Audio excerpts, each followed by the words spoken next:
Hey there, this is Bronx Brothers Motorcycles and my name is Richie. On today's video we're going to talk about my 1994 Harley-Davidson FXR.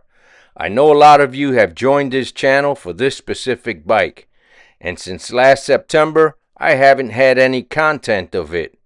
Well, I'm going to get into details, what's going on with the bike, and more specifically what's next. So let's get into it.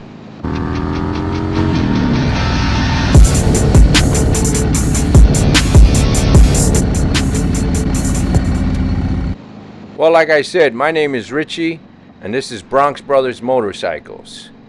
And if you're new here, I think you should know I own a few bikes, 8 in all. Let's talk about the bikes I use the most. I have a 2009 Harley-Davidson Electric Glide. It's a performance bagger, a built bike. It has a 107 built engine by Brooks Cycles out of Garysburg, North Carolina. Yeah, sometimes you gotta travel to get the best. This bike pumps out 120 horsepower and 123 foot-pounds of torque. I have a Metra interfering with a Sony XAV7000 double-din radio with CarPlay. It has a bunch of goodies. There's not many parts on this bike that I haven't touched. Everything's been upgraded and she rides like she should. Now, I also have a 2005 Harley-Davidson Softail Deluxe, which I call my Vikla. That bike, I stripped it down all the way down to the frame and started from scratch. That engine has a fueling cam plate with the hydraulic cam chain tensioners, lifters, and push rods. It has a 525 fueling cam and she rips. Now I also just picked up a 2015 KTM 1190 Adventure R. That's my latest acquisition. I like all forms of motorcycling, and this bike takes me off-road in the Blue Ridge Mountains. It's heaven up there if you haven't watched any of my videos. If you haven't done any adventure riding, I don't care what you ride, but I think you'll love it. Now, these are the 4 bikes that I ride the most. Now, I have some other bikes just as collectibles. I have the very first bike that I ever owned, a 1978 Honda Hawk 400. Yeah, it's not much, but it's my first bike, and I picked it up a few years ago here locally. I also own a 1955 BMW R50. It's a 500cc. This bike is a classic and a collector's item. My next bike is a 1992 Kawasaki ZX-11 full custom. I've won many shows with this bike, all first place and a couple of best of show. Now, I built this bike 21 years ago, so if you're new here, now you know. I own a variety of bikes and I do a lot of content.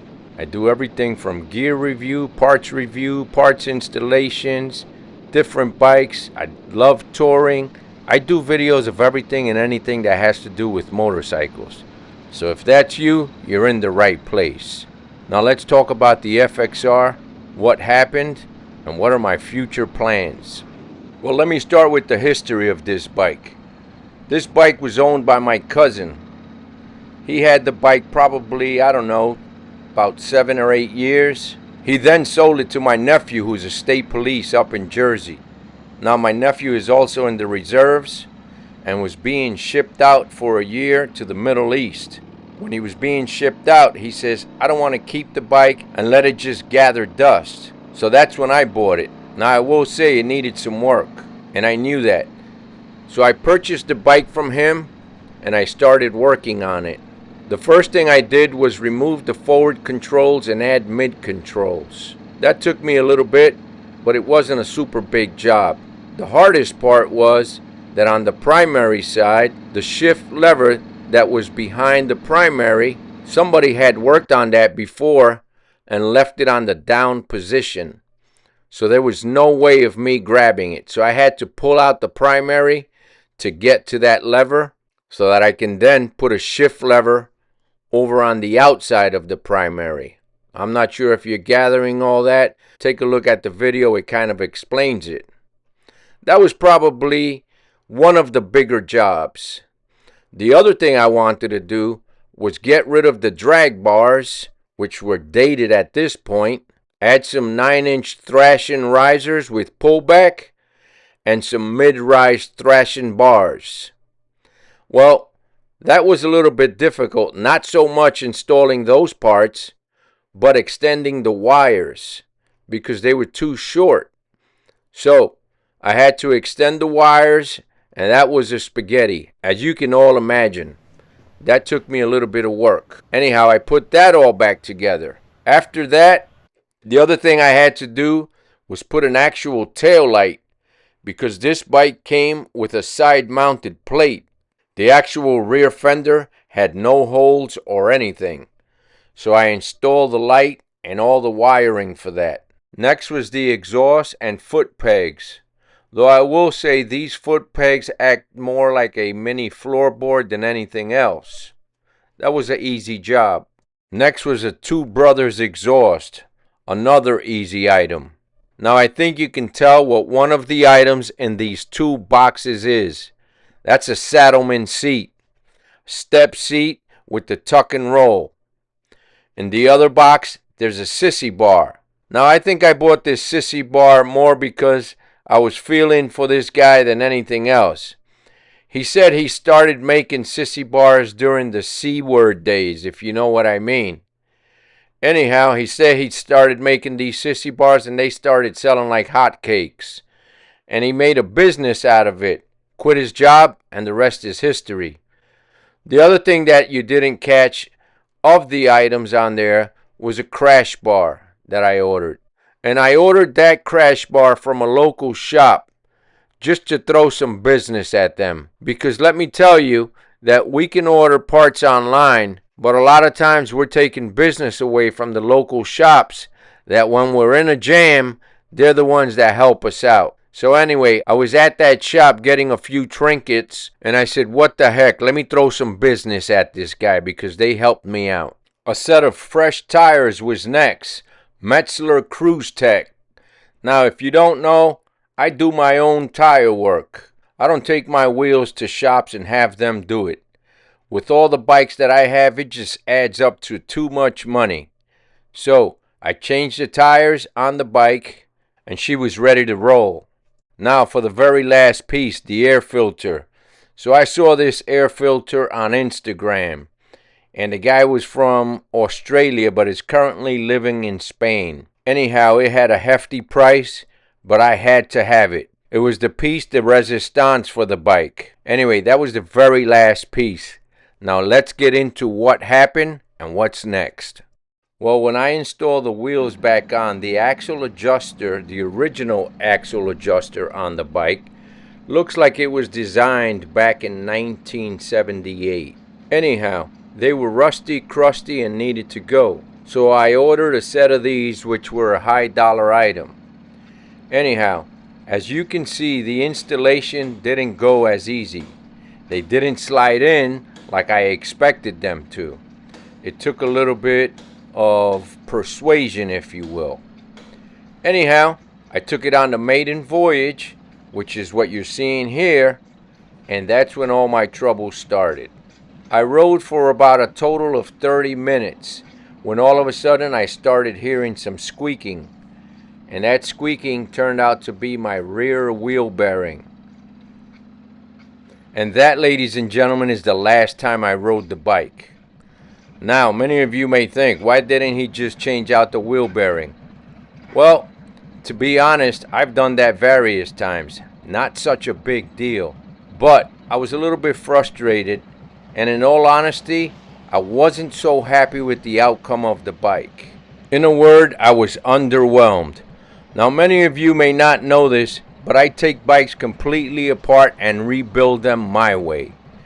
And I feel what I did with this bike was, I threw a bunch of stuff at it, but the end result is not what I'm happy with. So that's where I'm headed to next. I'm going to take this bike apart, fix a few things that need to be updated, and then I'm going to give it a whole new look. Some of the things that need to be updated are wheel bearings. I'm going to do front and rear. There's a slight oil leak coming from either the transmission or the primary. I'm going to take care of that. There are a few areas that need some paint. I'm going to freshen those up. Signal lights, front and rear. I am not happy what's on here now. Those are going to go away, and I'm going to put something just a little bit more modern, something with a brighter light on it. The paint, I said that when I first got the bike and I introduced it to you guys on YouTube, that I wasn't thrilled. Now, there was a few of you that really liked it. It has an Americana motif. It has a military motif paint job to it. That is pretty cool, but I feel it's dated. Anyhow, so that's going to go away. I'm going to put a new rear fender on it. Swing arm. This swing arm has to go. In my opinion, it's cheap. It feels like sheet metal. It's kind of bent where the axle bolt goes through. And if I'm going to do this bike, I'm going to do it right. So I've already communicated with a guy on Instagram who makes swing arms for these bikes. He makes them nice and beefy, strong steel, so that it holds up. I'm going to put my hand on everything. Suspension, I plan on upgrading the suspension both front and rear. Now the biggest change for this bike is going to be the one piece. I'm going to add an FXR T fairing with the lowers. That's going to give the bike a whole new look, and it's pretty much what's going to make me happy. Like I said, I did all these changes to this bike, but it just wasn't doing it for me. I know I can go better. You guys just have to trust that I've done this various times, and I'm not going to cheap out on it. I just mentioned signal lights and in updating them. Everything that I put on this bike is going to go with the style. It's not going to look out of place or anything like that. So, I usually start building bikes in January. Like I said, I've built a few bikes. And by build, I mean I tear them down and I build them to my liking. So, I usually do that in January, and that's what I plan on doing this coming January. So, that is pretty much what I'm doing with this bike. So if you want to watch the process, make sure you subscribe if you haven't yet done so. Now I'm here to tell you, I'm very excited. I've already got the paint scheme and colors picked out, and I think it's just going to wow everybody. I also have the painter picked out, if he accepts, that is. And let me tell you, the guy has gone national. I saw a bunch of bikes painted at Sturgis this summer that were painted by him, by some pretty big names. Once that fairing is on there, I might throw on some bags, I might not. I'm not sure what I'm doing there. But you're just going to have to watch and see what I end up with. Well, this is one of my shorter videos, so I hope that you enjoyed it.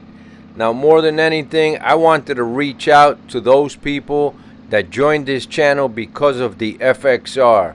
I want you to know I haven't forgotten about you, and it's just a matter of time and moolah.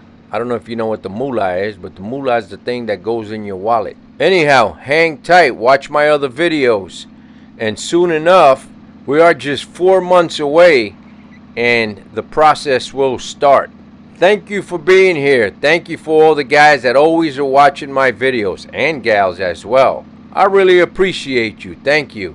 If this is your first time on this channel, I'm here to tell you I do everything motorcycles. With that being said, you all take care. Watch out with the crazy people on the roads, and I will catch you on the next one. Adios.